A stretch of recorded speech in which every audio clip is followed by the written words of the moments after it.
cosas, así que muy agradecido de que nos dediques parte de tu tiempo. Y también agradecer a todos los que están participando como asistentes de este webinar y de las preguntas que nos hicieron llegar, también porque demuestran bastante interés en poder entender bien todas las medidas que el gobierno está adoptando. Y quisiera partir justamente con eso, Fernando, si tú nos pudieses contar cómo ves la evolución del plan que el gobierno ha desarrollado para proteger el empleo y cómo lo proyectan en- para adelante. Bueno, muchas gracias, muy buenos días, Andrés, que está ahí en el backstage, por decirlo de alguna manera. Muchas gracias, Mario. Saludar también a todos quienes nos acompañan en la mañana de hoy. Partí por dando ciertas excusas porque justo el día miércoles nos agendaron para hoy y lo conversábamos en la sesión del Senado hoy día de 9 a 11. Ya avisé que voy a llegar un poquito tarde, lo bueno es que es una sesión virtual, así que después en media hora más me desconecto de acá y me conecto rápidamente a la sesión del Senado, donde se están discutiendo también proyectos importantes. Hoy día se ve el proyecto de los trabajadores independientes y se ve otro proyecto que se inició la discusión, que es sobre los trabajadores de plataformas digitales, que es algo que también eh, tiene bastante relación a lo mejor con lo que hacen ustedes, ¿cierto? Como emprendedores en Endeavor. Así que les pido de antemano las excusas, pero para aprovechar el tiempo, respondiendo, Mario, tu pregunta, nosotros desde el gobierno estamos obviamente haciendo una serie de iniciativas que busquen mitigar y paliar la situación que está viviendo hoy día el país. Tenemos claro que hoy día estamos en una situación compleja. Chile y el mundo hoy día están viviendo situaciones y momentos súper difíciles, y por eso que hemos impulsado iniciativas legales que van en la línea de proteger el empleo. Al menos me atrevería a señalar dos leyes que ya están vigentes y que nosotros creemos que apuntan en el sentido correcto.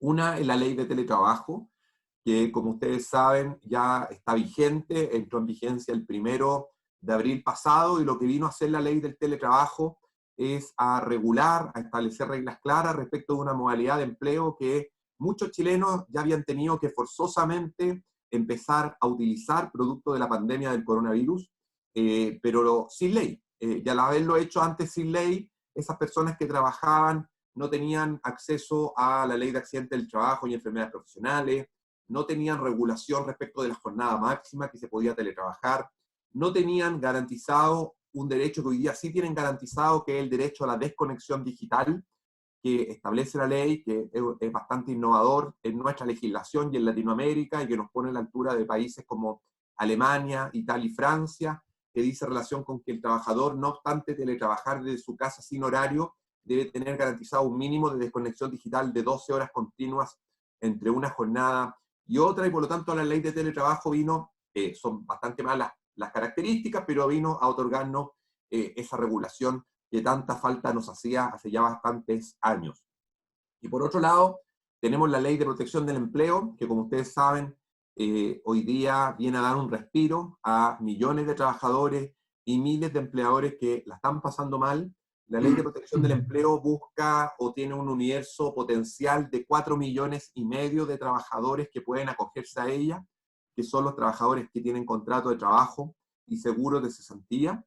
Según las últimas estadísticas que dimos a conocer esta semana, el día martes pasado, ya más de 86.000 empresas han utilizado la ley de protección del empleo, el 92% empresas micro y pequeñas empresas, es decir, empresas de menos de 50 trabajadores, el 92% de las empresas que la ha utilizado, alrededor de un 3,4% medianas empresas y solo un 1,3% grandes empresas.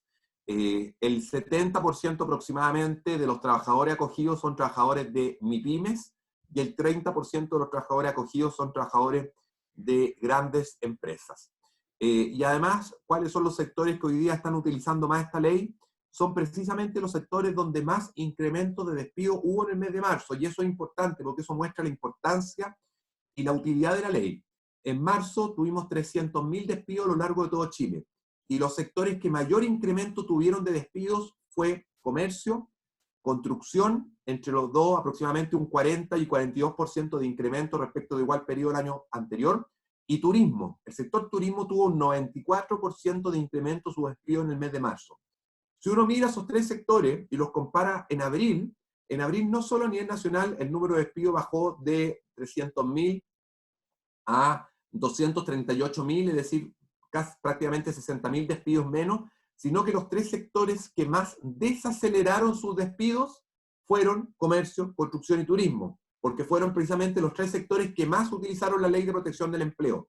Solo entre estos tres sectores tenemos hoy día más del 60% de los trabajadores acogidos a la ley de protección del empleo. El sector construcción, y aquí por aquí tengo creo que la cifra, comercio son 121.000 trabajadores suspendidos hoy día, turismo son 104.000 y construcción son 77.000. Es decir, entre estos tres sectores, hoy día tenemos más del 60% de los trabajadores suspendidos y claramente, al existir esta ley, eso permite que evitemos despidos, porque de lo contrario, estamos seguros que sin la ley de protección del empleo, hoy día tendríamos que estar lamentando muchos más trabajadores cesantes, muchos más trabajadores desempleados que los que teníamos obviamente anteriormente. Eso, Mario, como resumen, yo entiendo que hay algunas preguntas que han ido llegando de Sí. las personas, por lo tanto, para aprovechar el tiempo, te propongo que vayamos respondiendo esas preguntas y ahí voy complementando mi presentación. Ya, hay dos fuentes de preguntas, unas que nosotros recopilamos con anterioridad y algunas que podrían ir llegando ahora en la sección de Q&A, así que esas, Perfecto. las de Q&A te las dejo a ti para que tú las puedas ir viendo. Yo te Perfecto. voy a ir aquí planteando las que nosotros recopilamos anteriormente. La primera, dice, en la página protecciondelempleo.cl dice que para acogerse al beneficio se debe ser contribuyente de IVA. Los que facturan sin IVA, es decir, empresas que facturan exento, ¿no tienen posibilidad de acogerse al beneficio de la ley de protección del empleo? Ya, buena pregunta. A ver, la página donde tenemos muchas respuestas, preguntas y respuestas que les puede también ser de utilidad a quienes nos acompañan el día de hoy, es como muy bien lo señalaba esta persona que nos hacía la pregunta, www.protecciondelempleo.cl. Para responder la pregunta hay que distinguir lo que es la suspensión de los contratos de trabajo de la reducción de la jornada laboral. Para los casos de suspensión, la ley no establece ningún requisito específico respecto de si ser o no ser, por ejemplo, contribuyente de IVA. Basta que sea un empleador y por lo tanto que exista un contrato de trabajo y que respecto de ese trabajador se cotice al seguro de cesantía. Por lo tanto, eso abarca a cualquier tipo de empresa, sea sociedad, sea corporación, sea cualquier tipo de empresa que se constituya como empleador. Eso respecto de la suspensión, por lo tanto, sí se podría. Respecto de la reducción de jornada, efectivamente, dentro de los requisitos, y ojo, no son requisitos copulativos, son requisitos alternativos. Uno de los requisitos es que hayan bajas las ventas en los últimos 3 meses, equivalente a un 20% de menor venta que en igual periodo del año anterior. Sin embargo, efectivamente nos encontramos con un problema que nos levantaron, por ejemplo, las regiones que son zona franca, o ciertos territorios especiales como Isla de Pascua, donde no tienen venta por IVA. Y por eso que se incorporó en la ley corta que ustedes saben que está pronta a ser promulgada y publicada, se estableció en la ley corta una excepción que establece que en aquellas regiones o en aquellos lugares donde no hay venta por IVA, igualmente van a poder acceder a la ley comprobando esta rebaja en las ventas del 20%. Ah, ok. Muchas gracias, muy claro. Segunda pregunta. ¿Qué sucede si la suspensión por derecho es, por ejemplo, por 15 días y luego se trabaja 15 días porque se levanta la cuarentena? El empleador paga el 100% de las cotizaciones y 50% de las remuneraciones y el trabajador puede cobrar igual de la FC. Ya, sí, buena pregunta. A ver, la suspensión puede tener dos motivos. Suspensión por acto de autoridad, por ejemplo, una cuarentena que ordena que por 15 días no se puede seguir trabajando porque por motivos de sanitarios, obviamente se paralizan las actividades dentro de una determinada comuna, por ejemplo. O puede ser una suspensión por pacto de mutuo acuerdo, es decir, que ambas partes decidieron suspender, no obstante no existir una declaración de autoridad. Si se suspende el contrato por 15 días y se trabaja después otros 15 días, los 15 días que está suspendido, el pago corresponde a la AFC. Por lo tanto, esa persona recibe el pago de la AFC. Y el empleador, obviamente, solo va a tener que pagar remuneración por los 15 días trabajados. Lo que no puede ocurrir es que haya un doble pago, que el trabajador reciba pago por el empleador y además el trabajador reciba el pago por la AFC por el mismo periodo. Por lo tanto, lo importante es que el trabajador ese mes reciba su remuneración completa, entre comillas, ¿cierto? Porque va a tener un descuento, un cargo del seguro de cesantía, pero va a tener que recibir del empleador los 15 días trabajados y de la AFC los otros 15 días. Respecto de las cotizaciones, el empleador va a tener que seguir cotizando y la ley corta establece una modificación, que es que se va a tener que cotizar por el 100% de las cotizaciones durante el respectivo mes. Ya, ok. Tercera pregunta. ¿Qué pasa con los lugares donde se levantó cuarentena y los trabajadores están con suspensión de contrato por mandato de la autoridad? ¿Se debe actualizar o cuál es la forma, considerando que no necesariamente se abrirá el local en estas comunas? A ver, buena pregunta. Si el contrato suspendió por acto de autoridad y el acto de autoridad se levantó, automáticamente se levanta también la suspensión, y eso es importante. Por lo tanto, la persona no sigue en suspensión. Si el local, por ejemplo, como planteaba alguien, no puede seguir funcionando, porque entendemos que el hecho que se levante la cuarentena no necesariamente supone que el empleador puede seguir operando con sus trabajadores, porque puede ser que tenga, no sé, un pequeño café, un restaurante, y resulta que por mucho que no haya cuarentena, en este periodo no hay nadie a consumir o a comprar. Nada impide que empleador y trabajador suspendan igual, pero tiene que ser de común acuerdo. Por lo tanto, en aquellos casos en que hubo un acto de autoridad que duró 15 días y que se levantó el acto de autoridad porque se levantó la cuarentena y las partes quieren seguir en suspensión, lo que corresponde es que empleador y trabajador suscriban, obviamente, el pacto de reducción y el empleador, obviamente, lo acompañe de manera online a la AFC para que el trabajador pueda seguir recibiendo los beneficios y prestaciones de la ley del Seguro Social. Ok, muchas gracias. Pregunta el número 4. ¿Qué pasa con los trabajadores que no tienen fondos en su seguro de cesantía? Porque lo habían cobrado hace poco, por ejemplo, o trabajadores de contratación reciente que no han alcanzado a reunir fondos suficientes aún. Sí, buena pregunta también. A ver, para acceder a la ley, dijimos que son alrededor de 4,5 millones de trabajadores potenciales beneficiarios que deben tener dos requisitos: tener contrato de trabajo y cotizar al seguro de cesantía. Además, se flexibilizaron los requisitos de acceso para poder acceder a la ley. Se exigen 3 cotizaciones continuas en el último periodo o 6 cotizaciones continuas o discontinuas en el último año, con tal que las últimas 2 sean con el mismo empleador. Por lo tanto, son requisitos que, entre comillas, son requisitos bajos. Ahora bien, ¿qué pasa si la persona, por ejemplo, el trabajador hace 6 meses ya había sido desvinculado y por lo tanto ya había cobrado parte importante de su seguro de cesantía? ¿Puede acceder hoy día a la ley? Sí, sí puede. Obviamente en la medida que tenga 3 cotizaciones o esta fórmula de 6 en 12. ¿Y qué pasa con los recursos?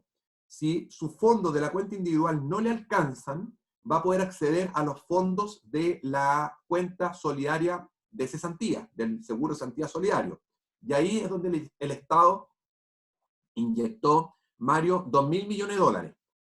Precisamente, ¿por qué se inyectaron 2.000 millones de dólares? Para que aquellos trabajadores con menores recursos que no podían acceder a sus cuentas individuales porque se les acabaron o porque tenían poco ingreso, igualmente puedan acceder a los beneficios de la ley, producto de esta inyección especial de recursos. Ahora bien, como decía la segunda parte de la pregunta, ¿qué pasa si el trabajador no tiene las cotizaciones? Ahí obviamente no va a poder acceder. O sea, si el trabajador está trabajando y tiene menos de 3 cotizaciones o menos de 6 en un periodo de 12 meses, claramente no va a poder acceder porque son requisitos que hoy día son bastante flexibles, son bastante reducidos, pero tiene que haber un requisito porque este es un fondo que se ha ido constituyendo con los recursos que han ido incorporando empleadores, trabajadores y el Estado, y no resultaba lógico que un trabajador que tenía solo una cotización pudiera entrar obviamente a ocupar los recursos del fondo versus otros que tenían obviamente un periodo de tiempo mayor. Fernando, y respecto a eso, ¿usted tiene algún estudio que permita estimar a cuántas personas quedarían fuera de este programa en particular? Sí, a ver, hoy día la ley abarca 4,5 millones de trabajadores dependientes con seguro de cesantía y a 200.000 trabajadoras de casa particular, que tú sabes que también pueden acceder no al seguro de cesantía porque no cotizan seguro de cesantía, pero la ley les permite anticipar parte de la indemnización a todo evento que el empleador les cotiza mensualmente, que es el 4,11%. Por lo tanto, tenemos 4.700.000 personas, por así decirlo, cubiertas por esta ley. ¿Quiénes nos quedan fuera? Nos quedan fuera los trabajadores independientes, con boleta de honorario, son más de 1.200.000 aproximadamente, y hay un proyecto de ley que es que les comentaba que están en estos momentos iniciándose una sesión en el Congreso y lo estamos tramitando y hoy día esperamos que tengamos buenas noticias, que el proyecto siga avanzando. Tenemos también los trabajadores informales, que también son un universo importante de trabajadores de nuestro país, y a ellos se estableció y ahora a partir de estos días ya se les va a comenzar a pagar el ingreso familiar de emergencia, que dentro de los grupos los cuales busca beneficiar son a los trabajadores informales. Y tenemos también un grupo de trabajadores dependientes con contrato de trabajo, pero que no cotizaban seguro cesantía.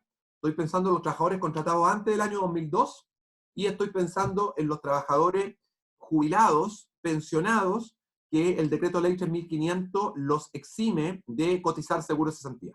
Respecto a los trabajadores que tienen contrato anterior al año 2002, nosotros estamos haciendo el levantamiento ahora y estimamos que son alrededor de 230.000, entre 200 y 250.000. Estamos haciendo el ajuste ahora de los datos para tenerlos muy certeros, pero en principio serían alrededor de 230.000 trabajadores que no podrían acceder a la ley por no cotizar el seguro de cesantía, y estamos obviamente buscando fórmulas para poder también llegar a ellos con algunos beneficios. Ya. Otra pregunta es, ¿de qué manera podemos las empresas otorgar ayuda económica a trabajadores suspendidos?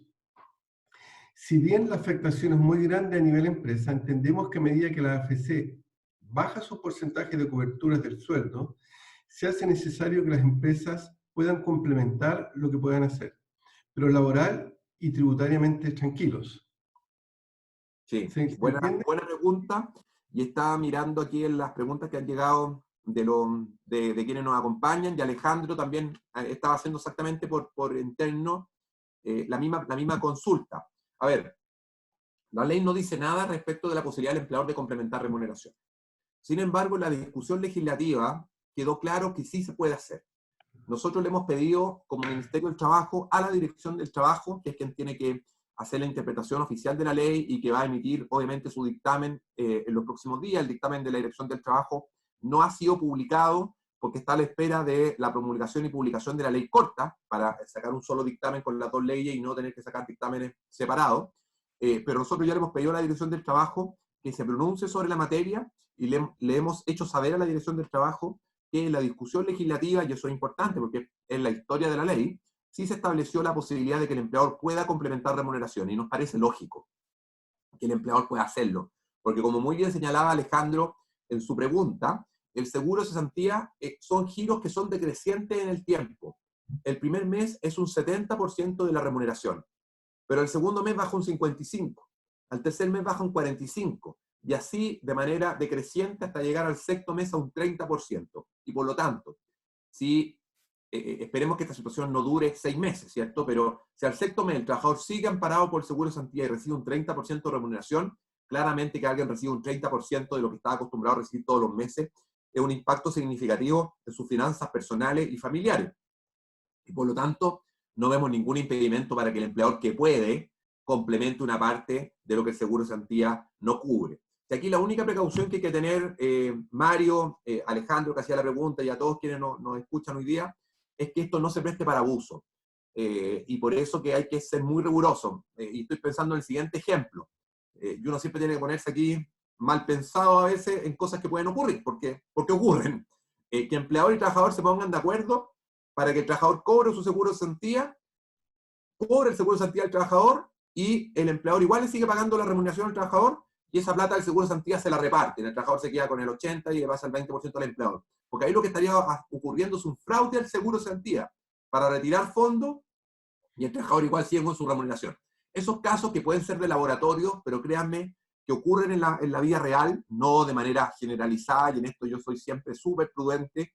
Yo creo que aquí la mayoría de las empresas cumple bien esto de que algunos quieren generalizar que todos los empleadores son abusadores. Creo que es una mala práctica que tenemos en nuestro país. Hay empresas que infringen la ley y ahí contra ellos hay que ser súper duro y súper drástico, pero la gran mayoría de los empleadores en Chile lo hace de buena fe, cumple la ley, protege a sus trabajadores, y eso creo que es importante también resaltarlo en estos momentos. Muchas gracias. Bueno, y respondiendo a la pregunta, que creo que lo respondí, pero la opinión nuestra es que sí se puede, pero hay que esperar el dictamen de la Dirección del Trabajo. Ya. ¿Cómo cree que cambiarán los tipos de ocupaciones después de la pandemia? Es decir, yo creo que apunta fundamentalmente a que vamos a tener una nueva realidad después de la Sí. pandemia que aún no está claro cómo va a ser. Pero si usted tiene algún estudio de cómo ven que podría mutar los tipos de trabajo que van a haber de aquí para adelante. Sí, efectivamente, Mario. A ver, va a cambiar el mundo, va a cambiar nuestro país, va a cambiar el empleo, va a cambiar la forma de relacionarnos. Yo siempre digo, hoy día, la forma de relacionarnos, tenemos que tener presente el distanciamiento social. La forma de trabajar, hoy día tenemos que tener presente el teletrabajo. Y la forma de capacitarnos hoy día también está cambiando por la capacitación online. Por lo tanto, está todo en mutación. Ahora, si uno puede anticipar ciertas cosas, esto es muy difícil anticiparlo porque por lo pronto no sabemos cuánto va a durar. Pero claramente hoy día, y en esto hay varios estudios, varias encuestas que se han hecho en los últimos meses y en las últimas semanas, hoy día hay una mayor demanda, por ejemplo, por trabajadores con habilidades digitales. Ha aumentado entre un 30 y un 40% las demandas de las empresas por contratar trabajadores con habilidades digitales. Y por lo tanto, ese es un tipo de empleo, de herramienta que hoy obviamente la va a llevar, ¿cierto? El teletrabajo.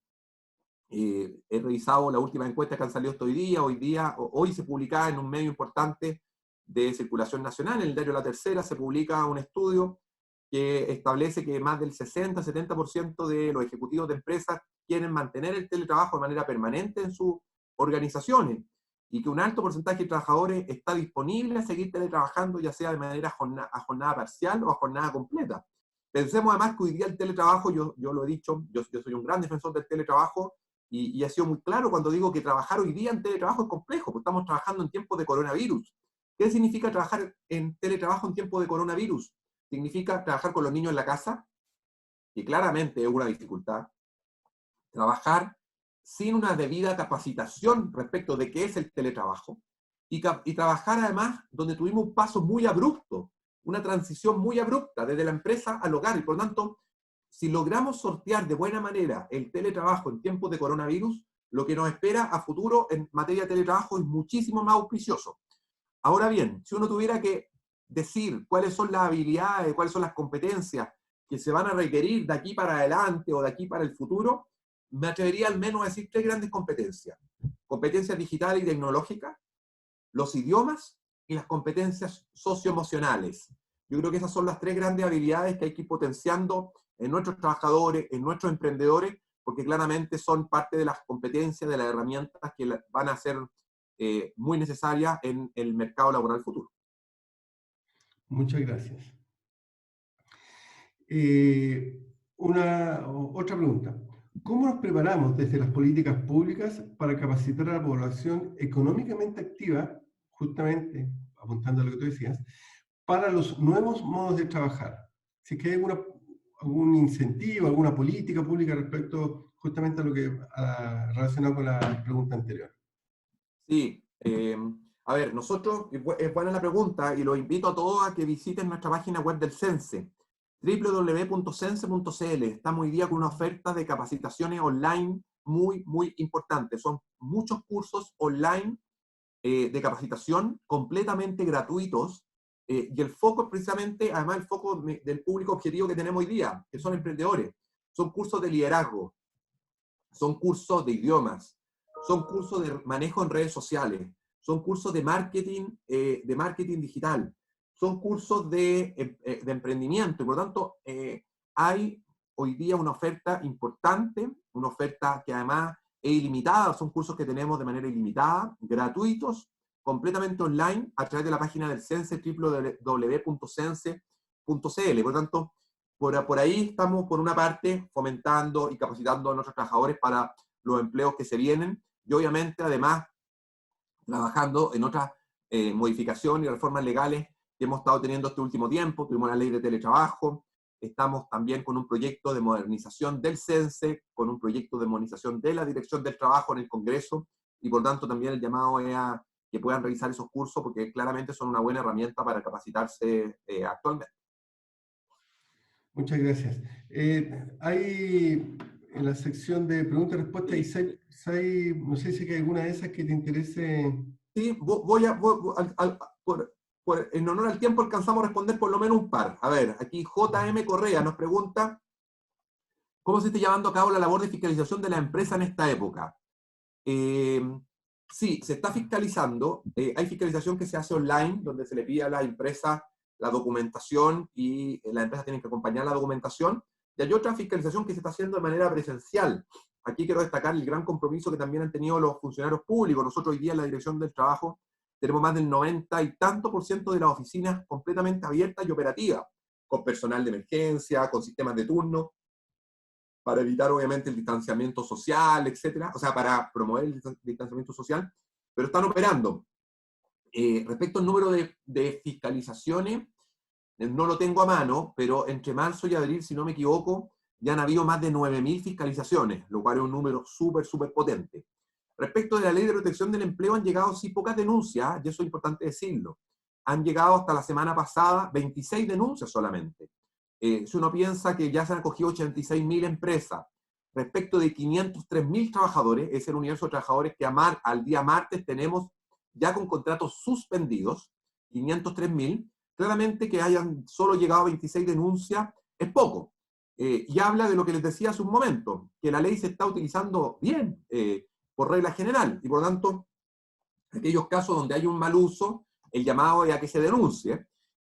Pero respondiendo a la pregunta que nos hacía JM, me imagino José Miguel Correa, respondiendo a su pregunta, claramente la fiscalización ha seguido operando, se sigue realizando y se seguirán aplicando las multas. Respecto a la Ley de Protección del Empleo, también señalarlo, las sanciones son bastante drásticas, y no sé si ustedes lo habrán escuchado y leído, pero hay sanciones hasta de pena de cárcel para aquellos que hacen un uso fraudulento o engañoso de la ley. Las sanciones pueden llegar hasta los 5 años de presidio menor en su grado máximo, y por lo tanto aquí lo que queremos evitar a toda costa es un mal uso de la ley, porque son recursos de los trabajadores y recursos de todos los chilenos, aquellos que se inyectan por el fisco con cargo al seguro de cesantía solidaria. Y déjame ver aquí alguna otra pregunta. Carolina nos pregunta si hemos tomado alguna definición de cuándo se puede volver a trabajar pronto. Eso es complejo, es una respuesta que más bien tendría que dar el Ministerio de Salud. Ellos son los que nos están dando las pautas y las directrices respecto de los tiempos de regreso. Nosotros, al menos del sector público, estamos haciendo un esfuerzo porque los funcionarios públicos estén trabajando, algunos en modalidad de teletrabajo, otros de modalidad presencial, especialmente en las oficinas de atención a las personas, y por tanto, mayor definición de cuándo el país debiera empezar a retornar ya con mayor normalidad, es una definición que obviamente debiera dar el Ministerio de Salud, que es quien está monitoreando día a día el tema sanitario. Aquí hay una pregunta, María Teresa Ávila, si estiman que se aumentará el plazo de 5 meses para reducción de jornada y suspensión de contrato. Buena pregunta, María Teresa, y aclarar. La suspensión de la relación laboral puede hacerse por un periodo de 6 meses, no 5, 6. Eso es lo que dura la ley. En los casos de suspensión, 6 meses a contar del día 6 de abril, que es cuando entró en vigencia la ley. Pero para la reducción de jornada de trabajo, el plazo es mayor. La vigencia de la ley en los casos de reducción es de 10 meses.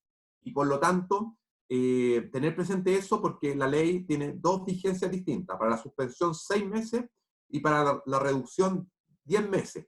Y la reducción, Mario, no la alcanzamos a explicar, pero para que las personas sepan, la reducción es la posibilidad que tiene el empleador de pactar con sus trabajadores, ya sea de manera individual o de manera colectiva, reducir la jornada de trabajo hasta en un 50%, el empleador le va a pagar la totalidad de la jornada trabajada, es decir, el 50% si es que la jornada se reduce a la mitad, y el trabajador va a recibir además un complemento, su remuneración, con cargo al seguro de cesantía de hasta un 25%. Es decir, en la práctica, el trabajador puede pactar trabajar la mitad, pero va a recibir un 75% de su remuneración, un 50% de cargo del empleador y un 25% de cargo del seguro de cesantía. Importante, los pactos de reducción de jornada no se inscriben en la AFC, que es donde se inscriben los pactos de suspensión. Los pactos de reducción se inscriben en la Dirección del Trabajo, donde hay una plataforma para hacerlo, por lo tanto ahí deben hacerlo directamente en la ADT. Eso. Okay.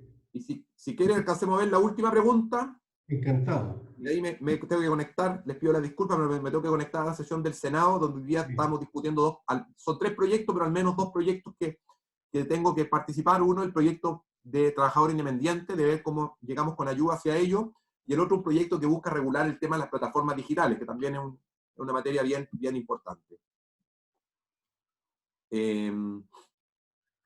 Diego nos pregunta si por la contingencia y el teletrabajo las empresas no logran cumplir con algunas obligaciones. Control de asistencia, firma de anexos, contratos, ¿podrían ser multados? A ver, respecto al teletrabajo, la ley establece un plazo de 3 meses a contar de su publicación de la ley, que fue el 1 de abril, para que las partes se adapten a la modalidad de teletrabajo. Y por lo tanto nosotros creemos que es un plazo bastante prudente, de 90 días. La Dirección del Trabajo ya sacó un dictamen y establece, por ejemplo, si las partes no han podido firmar un anexo, porque resultaría ilógico que yo haga que un trabajador que está teletrabajando vaya a la empresa para firmar un anexo solamente, basta hoy día hacerlo de manera online. La Dirección del Trabajo, por ejemplo, ha validado lo que es la firma electrónica. Hoy día muchas personas tienen firma electrónica a través de su clave única, y por tanto esa firma electrónica sería válida para efectos, por ejemplo, de la firma de un anexo de contrato. Aquí va a haber un plazo, obviamente, de transición. La Dirección del Trabajo, obviamente, va a tener las facilidades para que esto se acredite, pero lo que no queremos es que se preste para abuso y que algunos, obviamente, no quieran cumplir con la normativa o no cumplan con los horarios, etcétera, con la excusa de la situación de pandemia, ¿ya? Porque aquí siempre la línea es muy delgada entre la real dificultad y las ganas de abusar, y por lo tanto hay que evitar todo aquello, y por eso que se establece un plazo que a nuestro juicio es bastante prudente, que es de 90 días para poder cumplir con la ley. Fernando, te agradezco muchísimo todo el tiempo que nos has dedicado. Sé que ahora tienes que partir a tu otra reunión. Mucha suerte en ella, que los proyectos avancen. Y gracias a todos los asistentes. Tuvimos una muy buena concurrencia, 30 personas. Así que muy agradecido a todos por participar, por plantear preguntas. Muchas gracias a todos. Bueno, muchas gracias, Mario. Aprovechar a despedirme, agradecértelo a ti, agradecer a Endeavor la invitación, agradecer a las alrededor de 30 personas que nos acompañaron el día de hoy. Invitarlos primero a, obviamente, visitar la página protecciondelempleo.cl. Ahí hay varias de las respuestas a las consultas que hoy día se realizaron. Invitarlos a que nos sigan también en nuestras cuentas sociales, del Twitter, del Instagram, de la Subsecretaría del Trabajo, donde vamos también dando respuestas y vamos publicando información que creo que puede ser relevante para los asistentes el día de hoy respecto de las políticas públicas que estamos implementando. Así que dejarlos invitados también a que nos sigan en redes sociales, porque ahí también vamos comunicando de manera bastante periódica las actividades que vamos realizando. Así que yo me despido, me tengo que conectar ahora de manera virtual, estos son los avances de la tecnología, a la sesión del Senado, y bueno, y ahí le estaremos contando a través de redes sociales también cómo avanza, y obviamente quedar también disponible si en el futuro es necesario que hagamos un encuentro como el que hicimos ahora nuevamente. Así que me despido, le agradezco a todos la disposición y un abrazo. Chao. Gracias, Fernando. Que estés bien. Andrés. Te desconecto un tiro, Mario. Sí.